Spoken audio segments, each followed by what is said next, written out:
आज के इस विश्लेषण में हम एक ऐसे डार्क बायोलॉजिकल रहस्य को डिकोड करने वाले हैं जो वर्ल्ड वॉर 1 की एक बेहद दर्दनाक घटना को आधुनिक इंसान की रोजाना वाली थकान से जोड़ता है।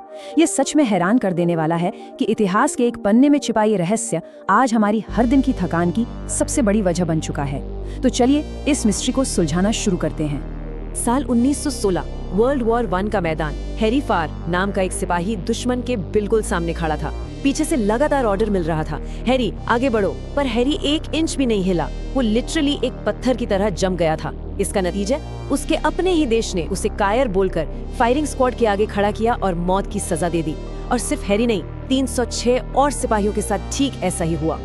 अब यहाँ सबसे बड़ा सवाल ये उठता है कि 1916 का एक जमा हुआ सिपाही हमारी आज की आम थकान को कैसे डिफाइन कर सकता है। देखिए, सच तो ये है कि हैरी और वो बाकी सिपाही कायर बिल्कुल नहीं थे। उनका दिमाग एक्चुअली एक ऐसी छिपी हुई सर्वाइवल हालत में जा चुका था जो आजकल लाखों लोगों के दिमाग के अंदर चल रही है। यही वो हिडन स्टेट है जो लोगों की एनर्जी और मोटिवेशन को पूरी तरह निचोड़ रही है। आजकल हर तीसरे शख्स की जिंदगी थोड़ी भारी भारी लगने लगी है। दिमाग चल तो रहा है, पर उसमें वो धार नहीं बची।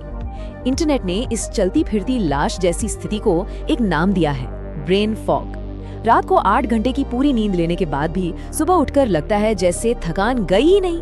बातों के बीच में अचानक से वर्ड्स भूल जाना और हर नई चीज बिल्कुल फीकी और पॉइंटलेस लगना, ये सब इसके लक्षण हैं।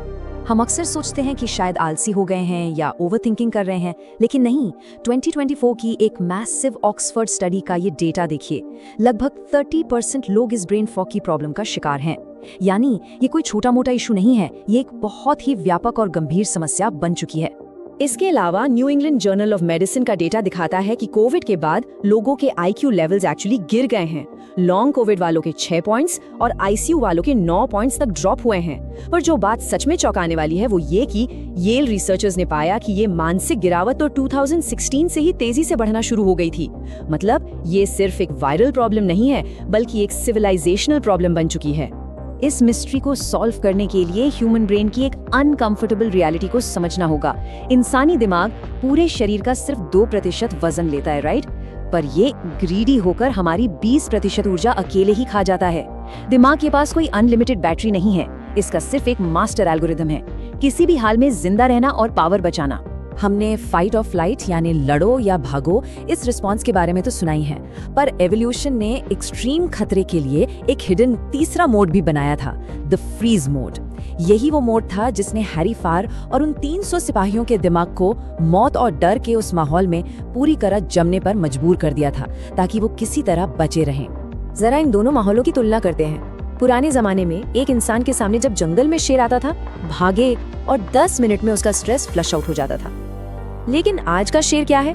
लगातार बजती नोटिफिकेशंस, ईएमआईज और सोशल मीडिया के फेक कंपैरिजंस। आधुनिक इंसान एक परमानेंट, कभी न खत्म होने वाले साइकोलॉजिकल थ्रेट लूप में फंस गया है, जहां दिमाग को लगता है कि खतरा कभी टल ही नहीं रहा। तो होता क्या है कि जब दिमाग इस परमानेंट क्योस में फंसता है ना, तो वो ऑलोस्टैटिक ओवरलोड ट्रिगर करता है। सिंपल शब्दों में कहें तो दिमाग को लगता है कि ऊर्जा बेकार में बर्बाद हो रही है, तो वो पावर बचाने के लिए सबसे एडवांस्ड हिस्सा यानी एग्जीक्यूटिव फंक्शन की एनर्जी सप्लाई काट देता है। और ऊर्जा का यही कट होना सीधे तौर पर ब्रेन फॉग पैदा करता है। अब 2025 के NIH ट्रायल्स ने ये तो साबित कर दिया कि ब्रेन ट्रेनिंग एप्स इसको ठीक करने में पूरी तरह फेल हैं।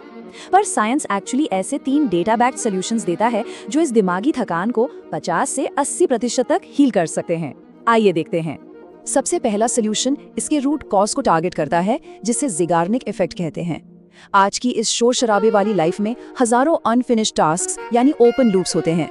काम की टेंशन, नोटिफिकेशंस, ये सब बैकग्राउंड में लगातार हमारी मेंटल रैम को चूसते रहते हैं, बिल्कुल एक फोन में चलने वाली बैकग्राउंड एप्स की तरह।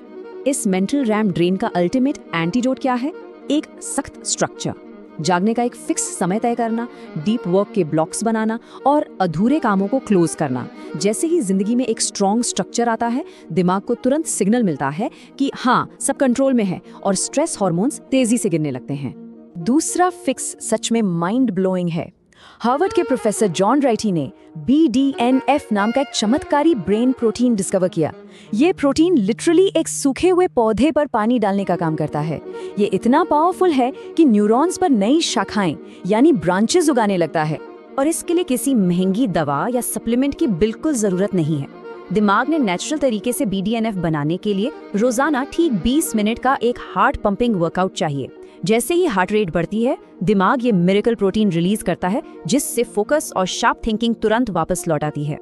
तीसरा और सबसे हैरत अंगेज समाधान सीधे ग्लिम्फेटिक सिस्टम से जुड़ा है।